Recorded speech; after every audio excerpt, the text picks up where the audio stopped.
It's officially a game week. Bengals getting ready for that first preseason game in Philadelphia on Thursday night.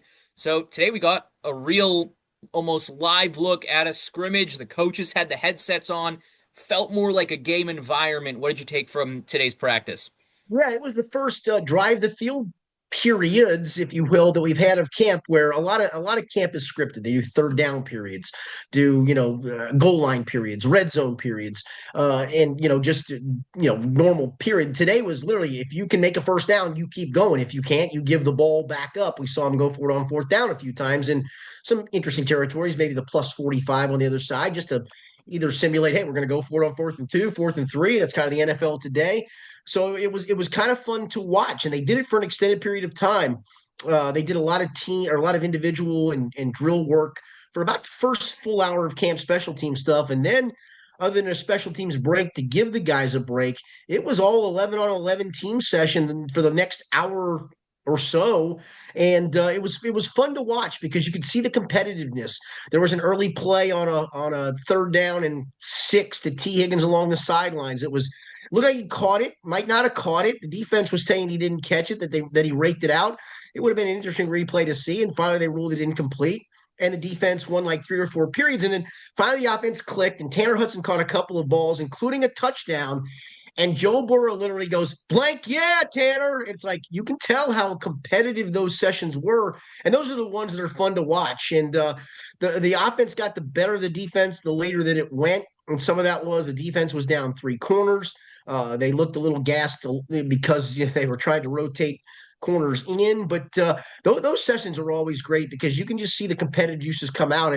There were passes along the sideline a bunch of times where did he catch it or not? There was a fade pattern to T Higgins where he outmuscled DJ Ivy, and it was an argument whether he caught it. There was one where DJ Turner got caught on his defensive sideline from, I think, a defensive coach, Yanni, who said he held, and it didn't look like he Yep. held. And there was a big argument about whether he held or not. So those are fun to watch, and it was, from what I understand, it was supposed to be 50 plays of that, and that was probably at least the amount. First team did a bunch, second team did a bunch. Not much from the Desmond Ritter group, not much from, in fact, none from the Desmond Ritter group, none from the Peyton Thorne group. It was literally ones and twos going for it. And to your point, Al Golden, the defensive coordinator, had a headset on. Zach Taylor, the play caller, the head coach, had a headset on. And Al explained to us after practice, we'll get into a little bit more what Al talked about, hey, we need to simulate talking to guys in situations like, hey, it's 3rd and 5. Here's the personnel group. Here's 2nd and 12. Here's the personnel group. And so they got to simulate a lot of stuff today. And they only have one more practice. It's Tuesday's practice before they go play. Not for real, but enough for real on Thursday with the preseason opener. And with going to Thursday, you brought up the corners that were rotating in. We see it a lot on the defensive line right now where players like Shamar Stewart lining up outside, lining up inside, different corners working in. Al talked about this after practice, the position versatility, how if we have corners that can only play corner, he doesn't like that. He wants to be able to put them at safety, put them at corner, inside, outside. What are your thoughts on the position versatility that this group has, and how can that be a help to them as this season progresses? So it's not just corners playing corners, but it's corners playing outside, maybe Mm-hmm. playing slot, maybe traveling. Like, hey, you're playing a great wide receiver in whatever week 3, and you say you're playing Justin Jefferson. You say my best corner is Dax Hill or Cam Taylor, whatever that guy is. And if Justin Jefferson lines up in the slot, you're on him in the slot. If he lines up left outside, you're on him left outside. I think we talked about this a few weeks ago. Some teams go right corner, left corner. In fact, Marvin Lewis, when he was the coach, it's not a knock. It's just the way he liked it. He had a right cornerback, a left cornerback, slot corner. That was what they did. I think Al wants to have guys who can go, occasionally, that's my guy. That's just, it's like basketball, man to man. That's my guy. I'm here to stop him. And wherever he lines up, I go. And then the rest of the guys have to be able to adjust. So if the guy lines up in the slot and a slot is going, well, wait a minute, I haven't played outside. How am I supposed to cover a guy outside? Well, you're not covering Justin Jefferson outside. If he's in the slot, you're covering somebody else. He mentioned Jordan Battle's position versatility. Position versatility for Jordan Battle isn't he's going to line up at cornerback. It's the ability to play in a two safety look, to play in a single high look, to walk down in the box and play in the box as an extra run defender. And so I think that's a big part of what Al's trying to do is have guys who can do multiple things. Again, inside the position group, you're not going to ask Daxo to line up at defensive end and rush. You might ask him to line up in blitz, but you're not going to ask him to line up and rush. But across the board at corner, and at your point of Shamar Stewart, Shamar has a great skill set. He's just an athletic freak. We saw him today, to your point, line up at left defensive end, right defensive tackle. I don't know if he lined up at left defensive tackle. I had a friend Yeah, I that saw that. on the beat that said he might have, but I mean, at least inside a few times and outside multiple times. Saw him cover a running back again out of the backfield and stay stride for stride with that running back. Again, that's not changing the position, but that's position versatility to be able to do things. I think that's really important for this group. And then the point of Al talked about he wants to rotate guys at multiple positions. And you've seen, I mean, you could rotate 4 or 5 corners in. I don't know if you're in a rotation yet at safety, but maybe you are. Maybe they trust Dejon Anthony. Maybe they trust Tyson Anderson to get some snaps. Across the defensive front, rotate the tackles. TJ Slayton's a big guy. You think in the heat of September, TJ Slayton's going to play 100% of the snaps? No. Do you think that BJ Hill's going to play 100% of the snaps? No. You want to be able to go, my God, my best guys are going to play in the best situations. And then my ends, I've got Joseph Osai. I've got Miles Murphy. They still need to show something. I've got Shamar Stewart. Hopefully, I have Trey Hendrickson. I got 4 dudes. And if Trey's back in the fold and playing, he's going to get a chunk of snaps, but you don't want to play him 100% of the snaps either. You want to give guys a little bit of a break.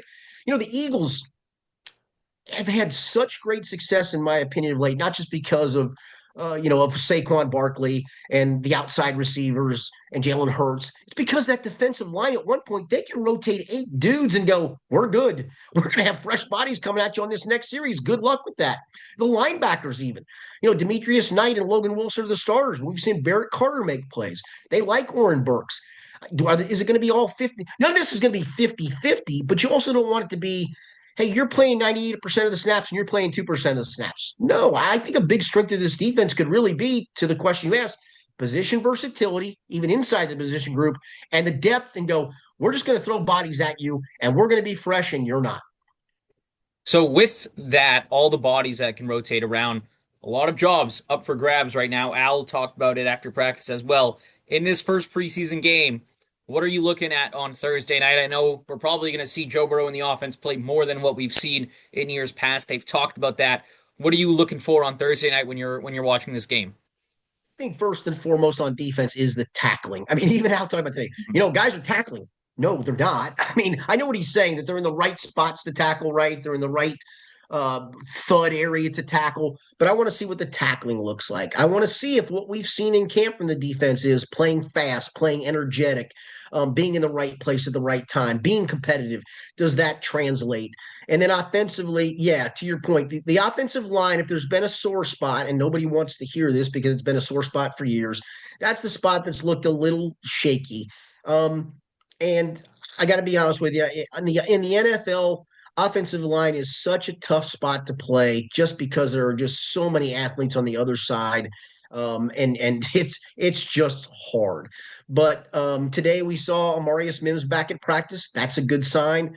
We saw Lucas Patrick repping with the ones just to give him a chance. I think it's a complete. I think right now there's just a direct competition at right guard. Everything else, in my opinion, is set. We've seen Dylan Fairchild play almost. I'm not even sure, Yanni, if we've seen him not play with anything but the ones, or anybody play Every rep has other than been. Dylan Fairchild at left guard, right? And so we've seen obviously Orlando Brown at left tackle, Amarius Mims when he's healthy at right tackle, and Ted Karras at center. So I think there's a direct competition at right guard. But I'm just to watch the running backs. We've watched Chase Brown pop at times. We've watched Taj Brooks pop at times. And can they do that when it's live, when it's not, I just ran through a tag or I ran through a thud or whatever. I think Thursday's going to be fun. You're not going to see the starters as much as you probably want as a fan, but I think you're going to see it more clearly than what they've done in the past. All right, tackling the line and the running backs, those last two, they're going to work pretty hand in hand. If the line is rolling, running backs will probably have some nice gaps to run through. Yeah, All for right, that's sure. it. Ooh, sorry, go ahead, Skinny. No, you're good. I say for sure. And that again, those are the things that you hear the oohs and ahs in camp, right, on those runs or whatever. It's like, settle down. Let's see what this looks like when it's real. Thursday, we're going to find out when it's real. All right, we're counting you down to it. One more day of practice before they hit the field. We'll have you covered over there.